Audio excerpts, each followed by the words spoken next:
নয়, গোটা হস্তিনাপুরের আসল সম্রাট ওই দেবব্রত রায় বর্মন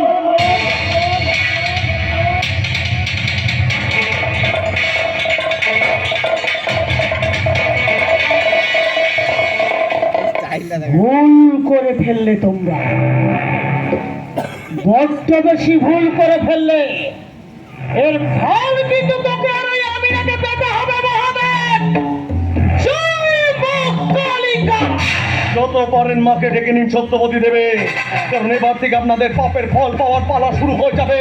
মা কালীর দিব্যি দিয়ে বলছি, যতদিন আপনাদের পাপের ফল আমি সুদে আসলে উসুল করতে পারবো, ততদিন আপনাকে আপনার এই গুণধর সন্তানকে আমি শান্তিতে নিঃশ্বাস দিতে দেবো না।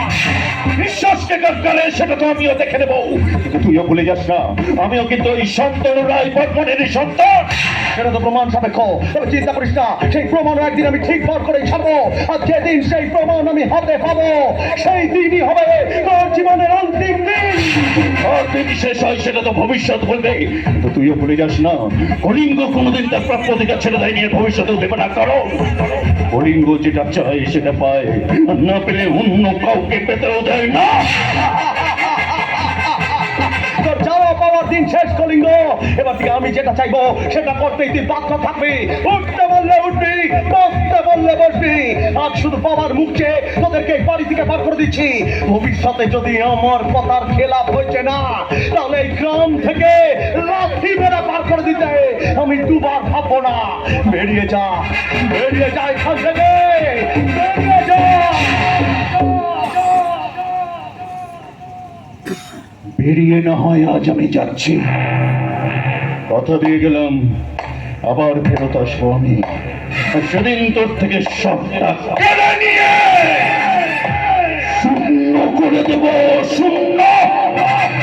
ভুলে যাস না কলির অঙ্গ আমি কলিঙ্গ, কলিঙ্গ রায় বর্মন এই হস্তিনাপুর গ্রামের একমাত্র রাক্ষসের রাজা।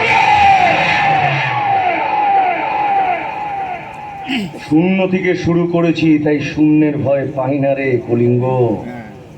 তবে আজ তোকেও কথা দিচ্ছি, এই হস্তিনাপুর গ্রাম থেকে অধর্মকে আমি চিরজীবনের মতো মুছে দেব। এই হস্তিনাপুর গ্রাম থেকে পাপকে আমি চিরজীবনের মতো উপড়ে ফেলে দেব। এই হস্তিনাপুর গ্রাম থেকে তোর মতো রাক্ষসকে আমি চিরজীবনের মতো শেষ করে দেব।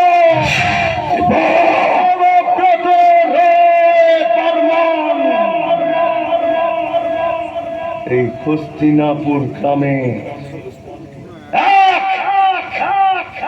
ও অদ্বিতীয় সম্রাট, আরে এক ভিখারি মায়ের, ভিখারি সম্রাটের প্রতিজ্ঞা।